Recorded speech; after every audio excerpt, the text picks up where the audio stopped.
Hello Hello. to everyone that is watching this. This afternoon, we are continuing with our October highlight for the Racial Equity Task Force at New York City Elder Abuse Center. And today, Ariel and I have the privilege and honor of interviewing Takai Forde, who is currently the Social Work Supervisor at Queens JASA Legal, and she regularly participates in the Queens EMDT and has been a vital core member in advancing justice in the elder abuse field. So Takai, do you want to just introduce yourself and speak a little bit about the work that you do at JASA Leap and also how you decided to be involved in the elder justice field? Thank you, Phillip. Actually, the privilege and honor is mine to have the opportunity to be a part of this. My name is Takai Forde, as it was mentioned earlier.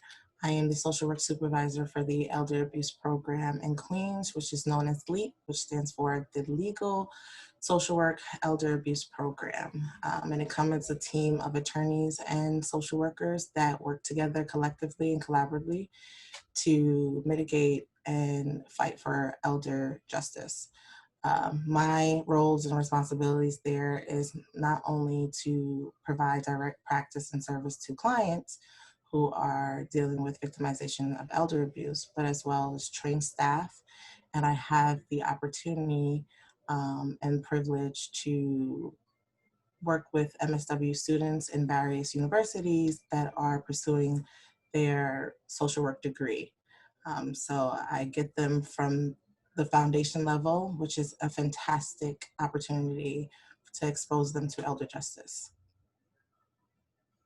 All right, so for this interview, we'd like to ask you to complete the following sentences. The first is, I believe that having a racial equity lens is critical in elder justice work because. Okay, so I believe having a racial equity lens is critical to elder justice because although we may be providing services to a specific population, older adults all have different circumstances. There's a history of oppression and racial injustice that has been bestowed on Black and Brown older adults and how they respond to trauma. As you know, trauma impacts everyone differently. So we always have to consider not only the imminent trauma that they may be experiencing through elder abuse, but as well as the responses, their traumatic responses through societal and systemic traumas. We don't visualize elder justice as this linear societal issue. So certainly we cannot believe that addressing that or looking at it in that lens would be effective. Absolutely.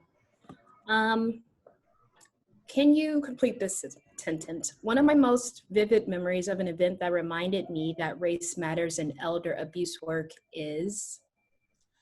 One of my most vivid memories of an event that reminds me that race matters in elder abuse work is that people of color are under the notion of invisibility in the social structures and the impacts that it has on elder abuse.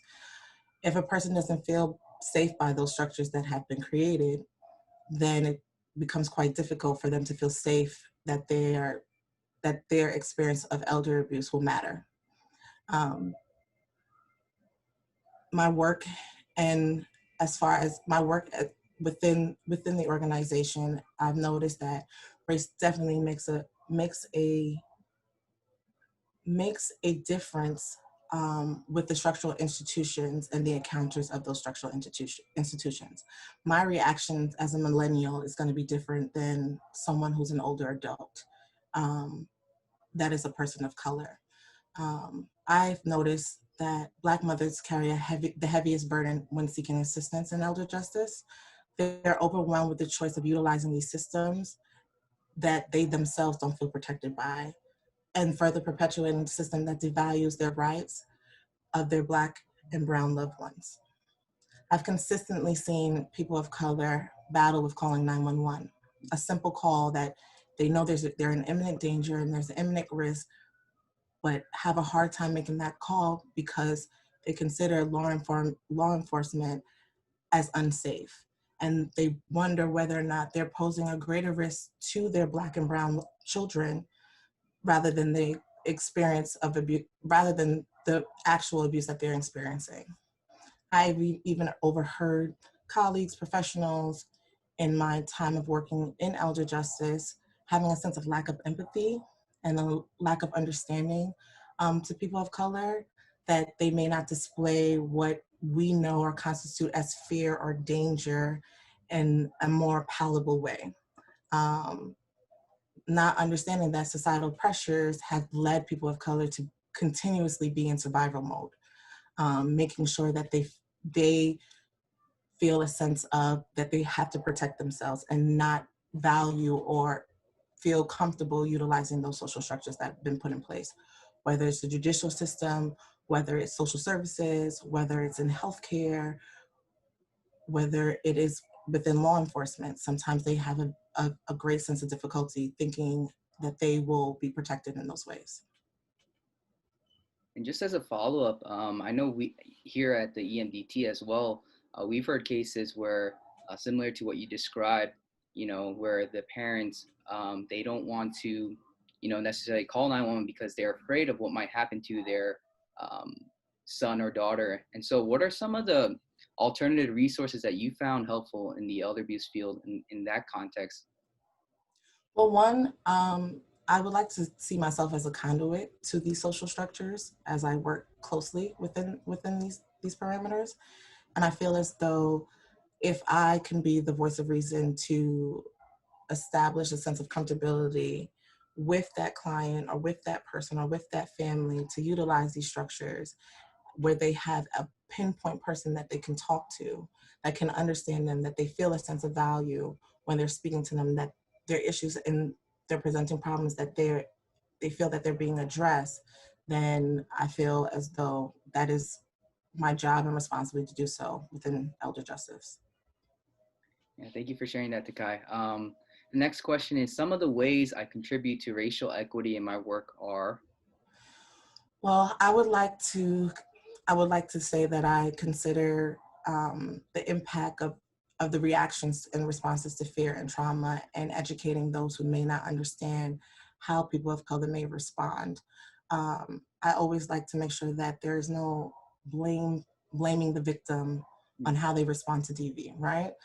There's no right or wrong response. There's so many factors that have to be considered when dealing with a family, when dealing with a loved one, when dealing with the person that they do trust versus the societal structures that they don't.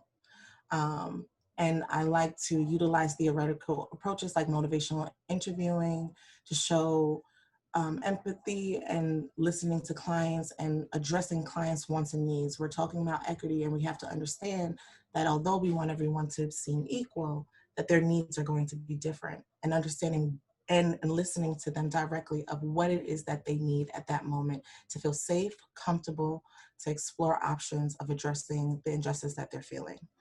I like to say that I like to provide some form of cultural understanding of Brown and Black people, although I don't speak for all of them.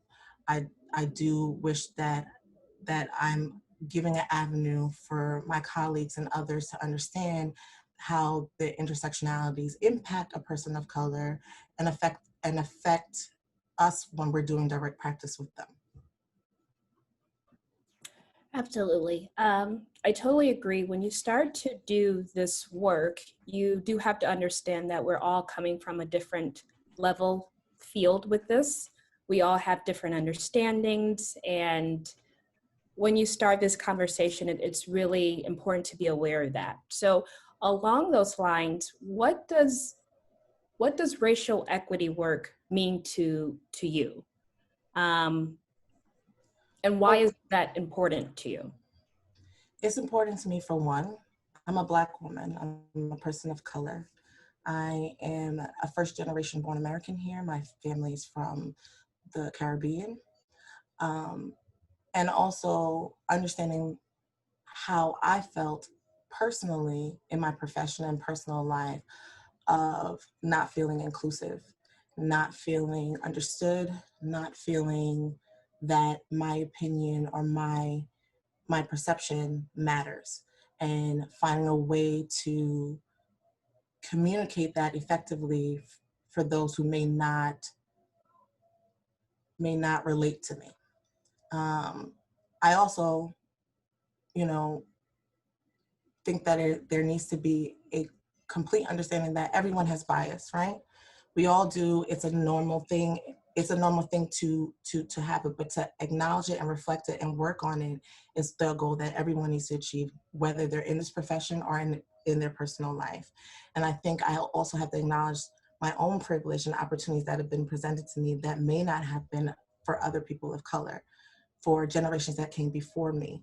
And I feel that having this conversation and having this light being shed on it is very important, especially during the time period that we're in.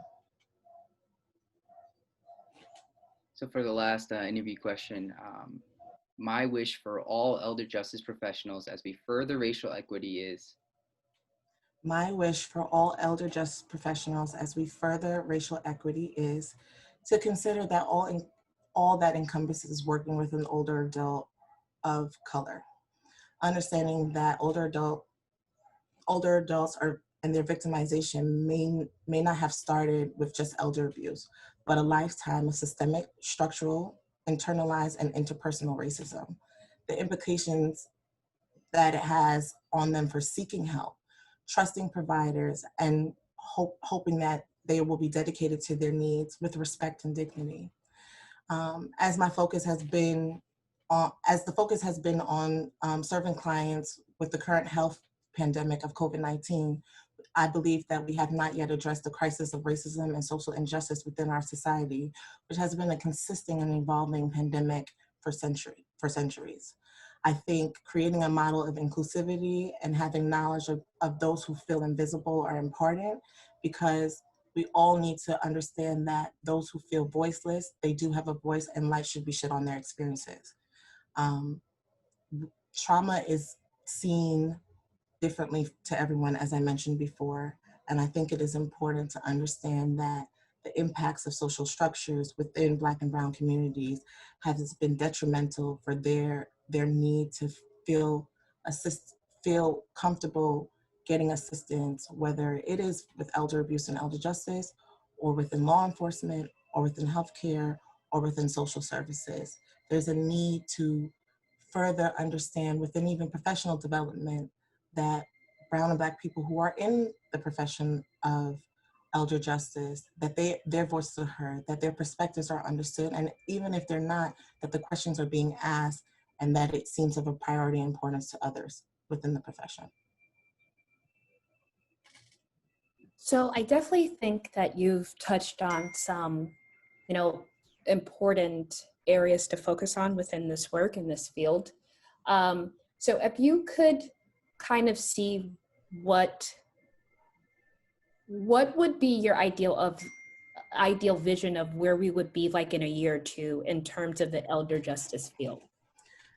I think having this outlet right now to have this talk and promoting these projects of racial equity within elder justice has been the first step and has been the foundation. However, we've had these conversations about racial equity, racial injustice, social injustice, and racism time and time again prior to me even being on this earth. And my hope and goal is that within this profession, and we know we're dealing with victimization, that we understand a person in its whole, whether it's a colleague or a client, whether it is a community or a specific population. We have to understand people and the barriers that exist within these systems and how difficult it may be. Taking a moment of pause, taking a moment to understand, taking a moment to ask questions that may be uncomfortable is necessary for change. I think one of the things we learn in social work is that confrontation is unavoidable. So you need to confront these issues, your biases, your privilege, your stepping stones and your opportunities that other people may not have, and understand that advocacy can't be selective. It has to be within all, but also understanding addressing those needs can't be seen in a linear way. Oh, thank you for sharing that. And thank you for taking part in this interview today, Takai. And we really wanted to, highlight you. And we hope that for anyone watching this, they got an inside look on some of the amazing things that you do within your organization to promote racial equity in the elder justice field. So thank you for, taking the time and educating us today. Thank you for having me. This is great. Thank you.